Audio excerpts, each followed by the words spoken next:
તો જો આજે આપણે બનાવીશું મૂળાની ભાજી। મસ્ત આપણે તાજા મૂળા આવી ગયા છે। આજે બનાવશું મૂળાની ભાજી અને આજે મસ્ત જો મૂળાના પાન કટ કરીને લઈ લીધા છે। એટલે રાઈ જીરું ને હળદર હિંગ નાખીને વઘાર કરી નાખ્યો।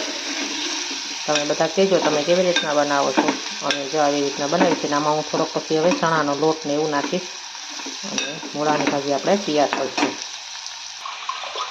પછી આમાં હળદર મીઠું બધું ધાણા જીરું ને એવું નાખી દીધું છે અને ઘણા એમને હળદરવાળી કરે પણ એને તીખી ભાવે છે એટલે થોડુંક મરચું નાખશું અને કાશ્મીરી મરચું છે।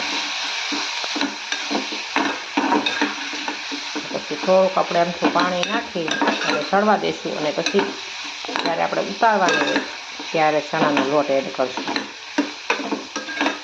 મસ્ત આપણી ભાજી થઈ જાય તૈયાર। તો આપણે થોડુંક અમથું પાણી નાખશું બધા